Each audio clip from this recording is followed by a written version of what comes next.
Pasar mulai gelisah, media ramai memberitakan tekanan terhadap rupiah, dan banyak orang mulai bertanya-tanya, apakah Indonesia sedang menuju masa sulit? Tapi di tengah semua kepanikan itu, ada satu hal yang membuat banyak orang bingung. Mengapa Prabowo terlihat begitu tenang?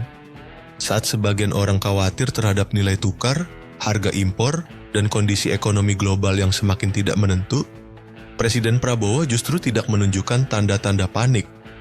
Bahkan beberapa tokoh penting mulai berbicara tentang strategi besar yang sedang dipersiapkan. Pertanyaannya sekarang bukan lagi mengapa dolar naik. Pertanyaannya adalah, apa yang sebenarnya sedang disiapkan Indonesia? Dan jika strategi itu benar-benar berhasil, mungkinkah Indonesia justru keluar sebagai pemenang dari situasi yang saat ini membuat banyak negara ketar-ketir? Tetap bersama kami sampai akhir karena apa yang akan Anda dengar hari ini mungkin akan mengubah cara Anda memandang kenaikan dolar dan masa depan ekonomi Indonesia. Ketika dolar menguat, reaksi pertama yang muncul biasanya adalah kekhawatiran. Ini bukan hal yang aneh. Dolar Amerika masih menjadi mata uang yang sangat berpengaruh dalam perdagangan dunia. Ketika nilainya naik, banyak negara berkembang langsung merasakan dampaknya. Biaya impor bisa meningkat. Harga bahan baku tertentu bisa ikut terdorong. Pasar keuangan menjadi lebih sensitif. Dan sentimen masyarakat seringkali berubah menjadi lebih waspada. Namun sejarah menunjukkan bahwa tidak semua negara bereaksi dengan cara yang sama. Ada negara yang memilih bertahan. Ada negara yang memilih menunggu. Dan ada pula negara yang justru memanfaatkan situasi ini sebagai momentum untuk mempercepat perubahan. Disinilah Indonesia menjadi menarik. Dalam beberapa tahun terakhir, Indonesia tidak hanya berbicara soal pertumbuhan ekonomi. Indonesia mulai berbicara tentang industrialisasi, tentang hilirisasi, tentang pembangunan manufaktur, tentang ketahanan pangan, tentang energi, dan tentang bagaimana negara ini bisa mengurangi ketergantungan terhadap berbagai faktor eksternal. Karena itulah banyak pengamat mulai memperhatikan satu hal. Mungkin fokus sebenarnya bukan pada kenaikan dolar hari ini, melainkan pada apa yang sedang dibangun untuk 5, 10, bahkan 20 tahun ke depan.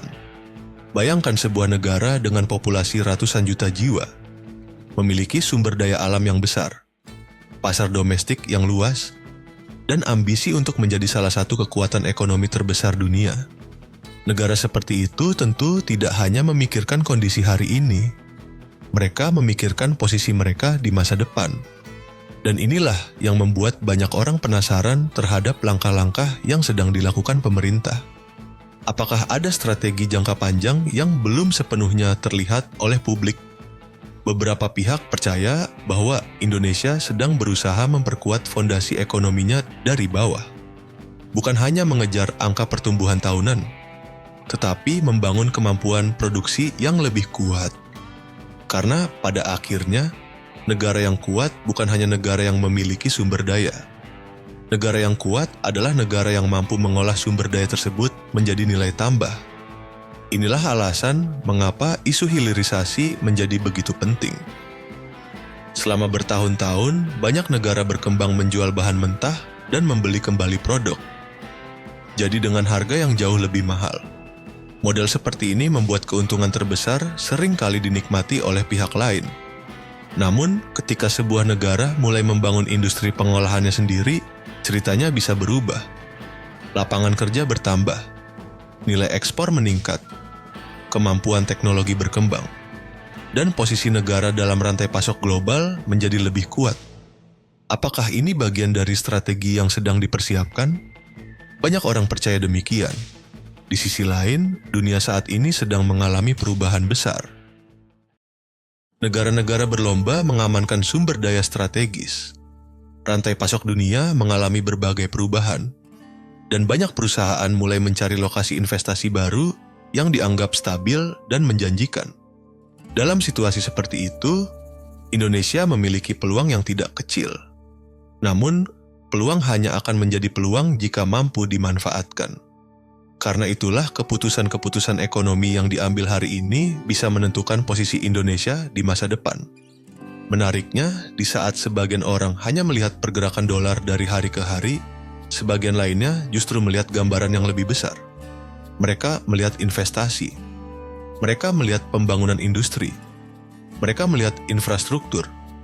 Mereka melihat transformasi ekonomi. Dan mereka bertanya, apakah semua ini merupakan bagian dari satu rencana besar? Jika benar demikian, maka kenaikan dolar mungkin bukan satu-satunya cerita yang perlu diperhatikan. Cerita yang lebih besar mungkin sedang berlangsung di belakang layar. Sebuah cerita tentang bagaimana Indonesia mencoba memperkuat dirinya dalam dunia yang semakin kompetitif. Namun tentu saja, jalan menuju tujuan besar tidak pernah mudah.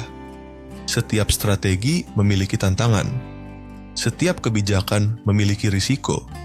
Dan setiap perubahan besar selalu menghadapi ujian. Karena itulah masyarakat terus memperhatikan perkembangan yang terjadi. Mereka ingin tahu apakah langkah-langkah yang diambil hari ini benar-benar akan memberikan hasil yang diharapkan. Mereka ingin tahu apakah Indonesia mampu mengubah tekanan menjadi peluang. Dan mereka ingin tahu apakah optimisme yang ditunjukkan para pemimpin memiliki dasar yang kuat. Disinilah perdebatan mulai muncul. Sebagian melihat tantangan, sebagian melihat peluang, sebagian khawatir, sebagian optimis. Tetapi satu hal yang sulit dibantah adalah bahwa Indonesia sedang berada pada periode yang sangat penting dalam perjalanan ekonominya.